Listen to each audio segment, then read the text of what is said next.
Hello everybody, this is my CSC 180 Project Zero introduction of myself, and I hope you guys enjoy it. So first and foremost, my name is Brandon Renwick. Unfortunately, I wanted to use my webcam, but it is currently not working, so this kind of blurry phone photo will have to do. It is my last semester at Sac State this semester, so I'm very excited to kind of be done and enter the workforce. However, I'm really actually happy to end it with AI, which is one of my favorite topics in computer science. I actually currently work as well. I freelance user interface designs with people I met through online platforms when COVID was kind of happening, and there's a lot of clients. So if you are interested in working remote, I definitely would recommend kind of checking that avenue out. My software interests right now are mainly two things. Number one is I build web applications with what's called the MERN stack. It stands for MongoDB, Express.js, React.js, and Node.js. So it is clearly a JavaScript framework, which works primarily with JSON data when it comes to interfacing with the database. And it's a really, really nice way to get an application up and running quickly, and you can really build it's definitely sufficient for most things you're going to build. So I would highly recommend it, as it's very satisfying to use once you've kind of broken the learning curve. I also do IoT device stuff. Raspberry Pi and Arduino make it really, really easy to get into it. There's even frameworks out there that you can write JavaScript code and it will run on these boards and compile down. So the barrier of entry is very thin, and I find them really fun. As far as my favorite AI application goes, it's not necessarily the most fun, but it's definitely very practical. It's Google Maps, and more specifically, the way that they weigh out your travel time.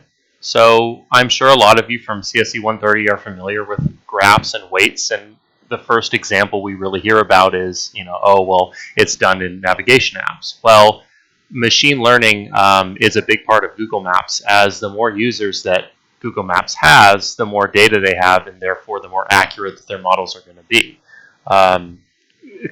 Quick example would be if there's a road that slows down every day at 5 o'clock versus a road that doesn't. The weights are going to be adjusted differently when slows occur at certain times, which gives you a tremendous tool when you're trying to find the quickest way to get somewhere.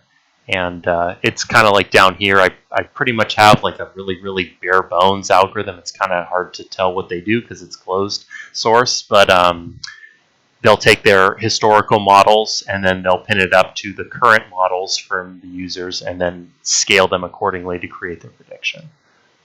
The next question on the list was if you were going to do an AI project after the class, and if so, what was it? I actually am right now working on an AI project.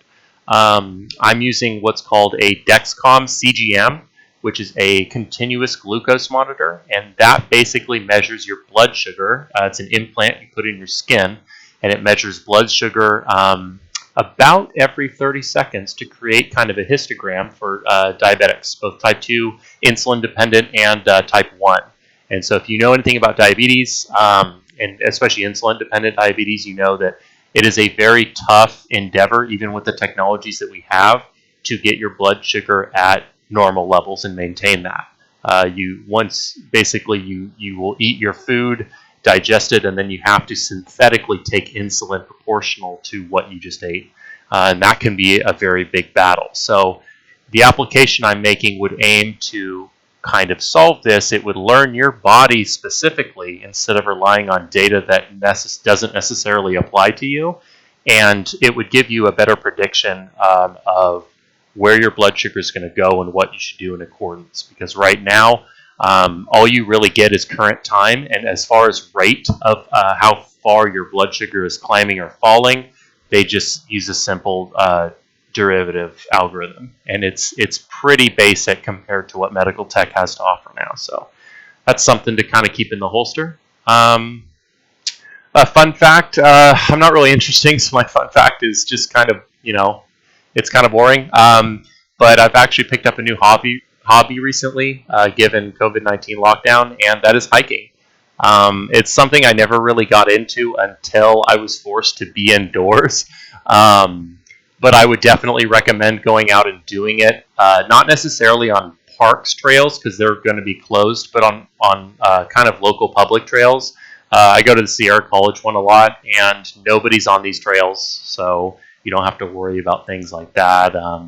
It's actually a lot of fun, and it really does break up the monotony of just being indoors all day, working and doing what you need to do. So, if I hope this helps at least maybe one person who's considering doing something like this. But, anyways, that's all I have, and thank you for listening.